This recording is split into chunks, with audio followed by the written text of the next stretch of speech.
একবার থেমে ভাবুন, আল্লাহ আমাদের কত নেয়ামত দিয়েছেন, যেগুলোর বেশিরভাগই আমরা গুণেও শেষ করতে পারবো না।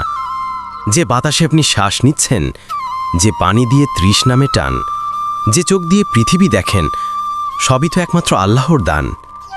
আল্লাহ আমাদের দিন দেন, রিজিক দেন, স্বাস্থ্য দেন, কষ্ট এলে শান্তি দেন, পথ হারালে দিক নির্দেশনা দেন।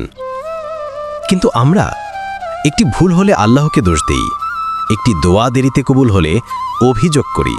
কিন্তু কত নেয়ামত বিনা চাওয়াতেই দিয়েছেন, সেগুলো কি কখনো মনে পড়ে? আমরা আল্লাহর নিয়ামত গুণে শেষ করতে পারবো না। এ কথার গভীরতা শুধু সেই বুঝবে যার অন্তর একটু হলেও নরম। তওবা করতে দেরি করবেন না, কারণ আল্লাহ রাব্বুল আলামিন তিনি ভুলের অপেক্ষায় থাকেন না, তিনি ফিরে আসার অপেক্ষায় থাকেন। আপনার চোখে জল এলে, আপনার হৃদয় কাঁপলে, আপনি শুধু বলুন, আল্লাহ, আমি ভুল করেছি, আমাকে মাফ করে দিন। দেখবেন আপনার হৃদয় হালকা হয়ে যাবে, কারণ আল্লাহর রহমত এতটাই বড় যে আপনি শত ভুল করলেও তিনি একবারের তাওবায় সব মাফ করে দিতে পারেন।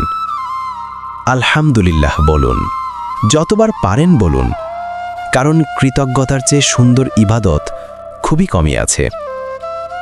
আল্লাহর দিকে ফিরে যান, কারণ পৃথিবীর সবাই ছেড়ে গেলেও একজন আছেন যিনি কখনো ছেড়ে যান না, তিনি আল্লাহ। এরকম ভিডিও পেতে সাথেই থাকুন।